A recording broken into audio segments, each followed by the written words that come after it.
नमस्कार व्यूअर्स, मैं हूं अमीश देवगन और आप देख रहे हैं वीकेंड का सबसे भरोसेमंद कार्यक्रम ये देश है हमारा। ये देश है हमारा में आज बात करेंगे वक्फ बोर्ड की। ताजमहल पर दावा, कुतुब मीनार पर दावा, तमिलनाडु में 1500 साल पुराने मंदिर पर भी दावा, तमिलनाडु के एक पूरे गांव पर दावा, बिहार में एक गांव पर दावा, दिल्ली के 6 मंदिरों पर दावा और इसके बाद वक्फ के नाम पर एक नया दावा ठोका गया है। और इस दावे में अब देश की संसद, दिल्ली का एयरपोर्ट, इंटरनेशनल एयरपोर्ट और दिल्ली का पॉश इलाका वसंत विहार भी जुड़ गया है। असम के एक बड़े नेता बदरुद्दीन अजमल जो कह रहे हैं कि यह सब कुछ वक्फ की जमीन पर बना है। अजमल का बयान आते ही समाजवादी पार्टी से लेकर कांग्रेस के कई नेता, आज बड़े नेता, उनके सुर में सुर मिलाने लगे हैं। इतना ही नहीं, वक्फ के बहाने भड़काने का खेल लगातार जारी है। कांग्रेस के सांसद इमरान मसूद कह रहे हैं कि हमारे वक्फ को खत्म करने की तैयारी है और इसके खत्म होने के बाद ना ईदगाह बचेगी, ना कब्रिस्तान बचेगा और ना ही कोई मस्जिद बचेगी। तो दूसरी तरफ बीजेपी के गिरिराज सिंह की हिंदू स्वाभिमान यात्रा पर भी खूब सवाल उठ रहे हैं। तो आज इसी पर होगी देश की सबसे बड़ी चर्चा।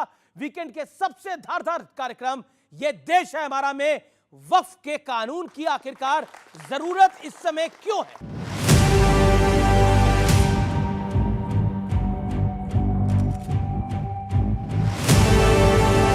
वक्फ के दावे तो आपने खूब सुने होंगे, लेकिन अब इस पर सबसे सनसनीखेज दावा भी सुन लीजिए।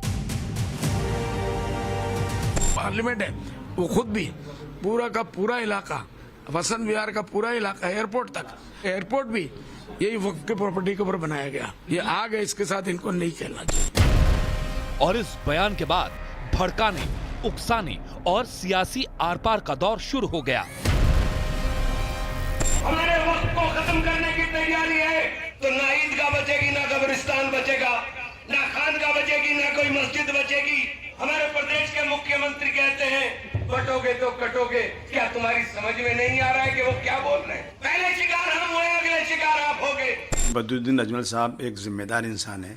अगर उन्होंने इस तरह से कहा है तो उनके पास कोई उनको एविडेंस होना चाहिए, और अगर एविडेंस है तो मैं समझता हूँ ये अफसोस की बात है कि हमारी ज़मीनों पर बंदर बांट हो रहा है। भारत सरकार के अलग-अलग मिनिस्ट्रीज के अंदर बहुत सारी वक्फ की प्रॉपर्टी है जो उन्होंने कब्जा रखी है। अगर ये कानून पास हो जाता है तो वक्फ प्रॉपर्टी का ज्यादा हिस्सा सरकार कब्जाएगी, अपने मंत्रालयों को काबिज कराएगी। अगर ऐसी बात है तो ये बड़ा बेहुदा बयान है। 70 साल सत्ता में जो लोग रहे हैं या रीजनल पार्टीज के रहे हैं, उन्होंने वक्फ को लूटा है।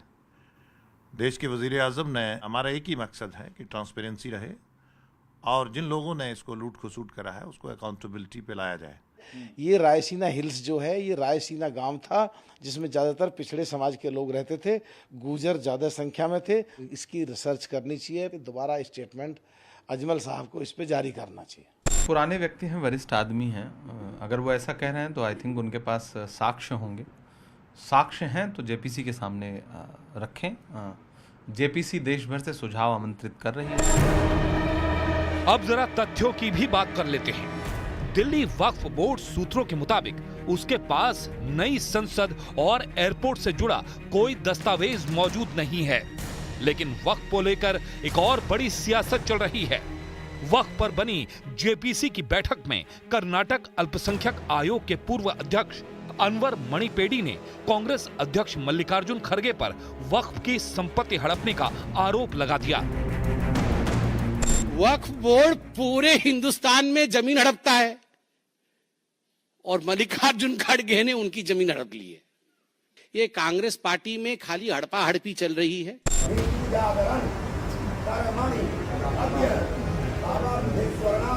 इस बीच केंद्रीय मंत्री गिरिराज सिंह की हिंदू स्वाभिमान यात्रा पर भी सियासी पारा हाई है। विपक्ष ध्रुवीकरण और सांप्रदायिकरण का आरोप लगा रहा है और तो और सहयोगी जेडीयू के नेता भी इस यात्रा पर सवाल उठा रहे हैं। लेकिन आज सबसे बड़ा सवाल है कि क्या बदरुद्दीन अजमल जैसे नेता वक्फ के नाम एक वर्ग को उकसाने की कोशिश कर रहे हैं। आज इसी मुद्दे पर होगी देश की सबसे बड़ी राजनीतिक बहस। और अब आज की बहस के मुद्दे क्या है? वक्फ के नाम पर भड़काने और भ्रम फैलाने की एक बार फिर कोशिश हो रही है।